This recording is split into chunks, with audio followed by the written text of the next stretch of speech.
सोचिए, एक विशाल समुद्री जहाज जो किसी देश से चमचमाती कारें या लेटेस्ट स्मार्टफोन लेकर नहीं, बल्कि हजारों टन कचरा लेकर चीन के बंदरगाह पर पहुंचता है। जी हां, कचरा।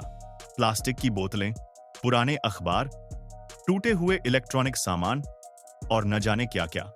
यह सुनकर अजीब लगता है ना? कि दुनिया की फैक्ट्री कहा जाने वाला चीन दूसरे देशों का फेंका हुआ सामान क्यों खरीदेगा?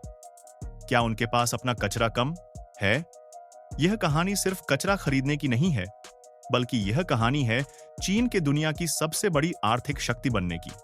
यह उस होशियार लेकिन खतरनाक खेल की कहानी है जिसने चीन को तो अमीर बना दिया, लेकिन पूरी दुनिया को एक नई मुश्किल में डाल दिया। आज हम इसी राज्य से पर्दा उठाएंगे कि आखिर चीन पूरी दुनिया से कचरा खरीदता क्यों था, और फिर अचानक ऐसा क्या हुआ कि उसने दरवाजे बंद कर दिए। यह पूरा मामला क्या है, चलिए गहराई से समझते हैं। दोस्तों, आगे बढ़ने से पहले अगर आपको हमारे वीडियो पसंद आते हैं तो इस चैनल को सब्सक्राइब करना न भूलें और बेल आइकॉन जरूर दबाएं। इस वीडियो को लाइक और अपने दोस्तों के साथ शेयर भी करें ताकि उन तक भी यह जानकारी पहुंच सके।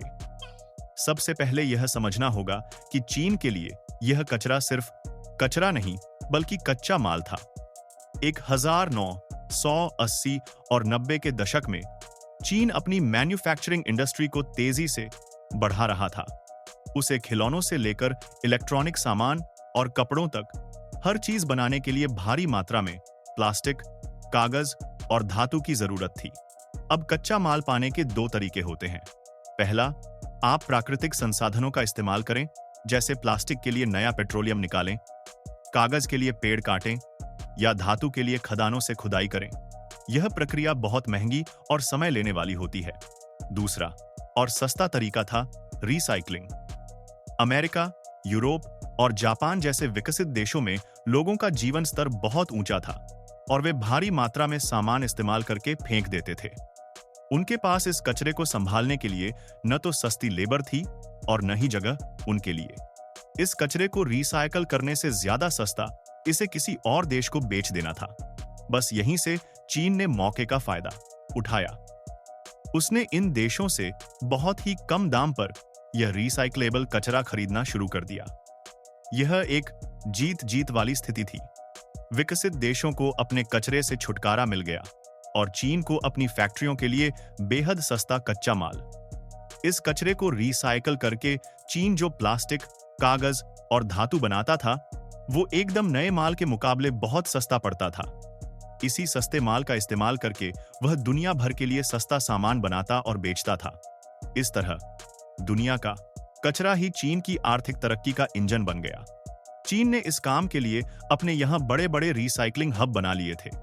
गुआंगडोंग जैसे दक्षिणी प्रांतों में ऐसे शहर बस गए थे जिनका मुख्य काम ही आयात किए गए कचरे को छांटना और प्रोसेस करना था।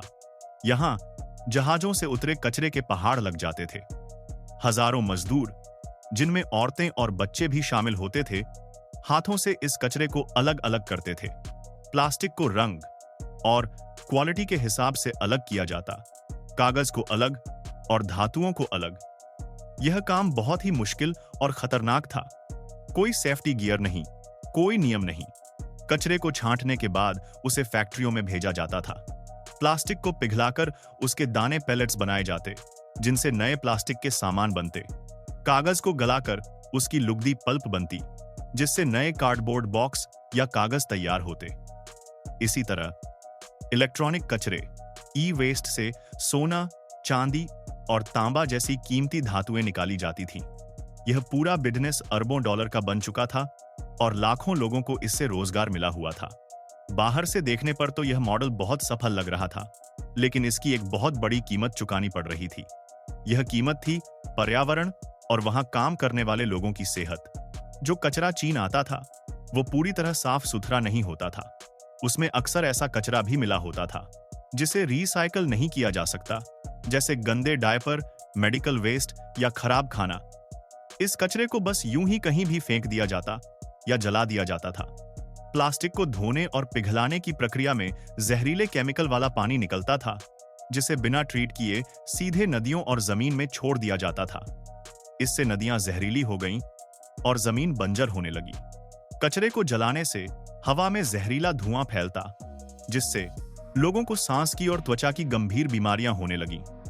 कई रिसाइकलिंग शहरों की हवा और पानी इतने प्रदूषित हो गए कि वहां रहना मौत को दावत देने जैसा था। चीन तरक्की तो कर रहा था, लेकिन अपने ही देश के एक हिस्से को दुनिया का कूड़ेदान बनाकर सालों तक यह सब चलता रहा। लेकिन 2017-18 में चीन की सरकार ने एक बड़ा और चौंकाने वाला फैसला लिया। उसने एक पॉलिसी लागू की जिसका नाम था नेशनल कूड़ेदान बनाकर स्वॉर्ड नेशनल सोर्ड। पॉलिसी के तहत चीन ने लगभग 24 तरह के कचरे के आयात पर पूरी तरह से प्रतिबंध लगा दिया, जिसमें ज्यादातर प्लास्टिक और कागज शामिल थे। अब सवाल उठता है कि चीन ने ऐसा क्यों किया? इसके कई कारण थे। बढ़ता पर्यावरण संकट। चीन की सरकार समझ चुकी थी कि कचरे के आयात से होने वाला पर्यावरण का नुकसान आर्थिक फायदे से कहीं ज्यादा है। उनके अपने शहर रहने लायक नहीं बचे थे और लोगों का गुस्सा बढ़ रहा था। बदलती छवि। चीन अब दुनिया में अपनी छवि एक गरीब देश से बदलकर एक विकसित और जिम्मेदार शक्ति के रूप में बनाना चाहता था। दुनिया का कचरा खरीदना इस छवि के खिलाफ था। घरेलू कचरे पर फोकस। चीन खुद दुनिया का सबसे बड़ा कचरा पैदा करने वाला देश बन चुका था। अब उसे दूसरे देशों के कचरे की जरूरत नहीं थी। वह अपने ही देश के कचरे को रिसाइकल करके अपनी जरूरतें पूरी करना चाहता था, जिसे सर्कुलर इकोनॉमी कहते हैं। चीन के इस अचानक फैसले से पूरी दुनिया में हड़कंप मच गया। अमेरिका, ब्रिटेन, ऑस्ट्रेलिया और जर्मनी जैसे देश जो हर साल लाखों टन कचरा चीन भेजते थे, उनके पास कचरे के पहाड़ जमा होने लगे।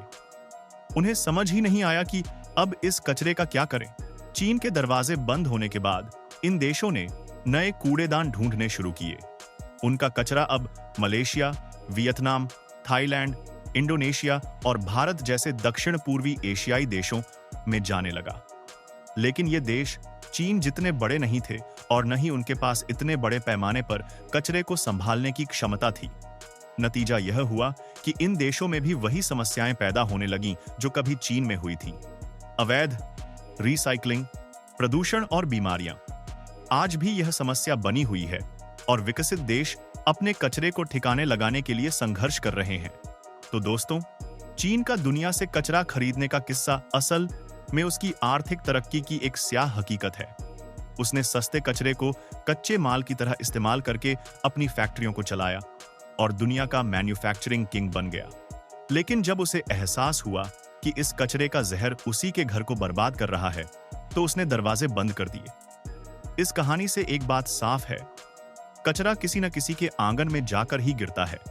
चीन के फैसले ने दुनिया को यह सोचने पर मजबूर कर दिया है कि हमें अपने बनाए कचरे की जिम्मेदारी खुद लेनी होगी।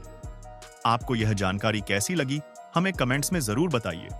क्या आप किसी और ऐसे ही दिलचस्प विषय के बारे में जानना चाहते हैं? हमें सुझाव दीजिए। इस वीडियो को लाइक और शेयर करना न भूलें और देखते रहिए हमारा चैनल। धन्यवाद।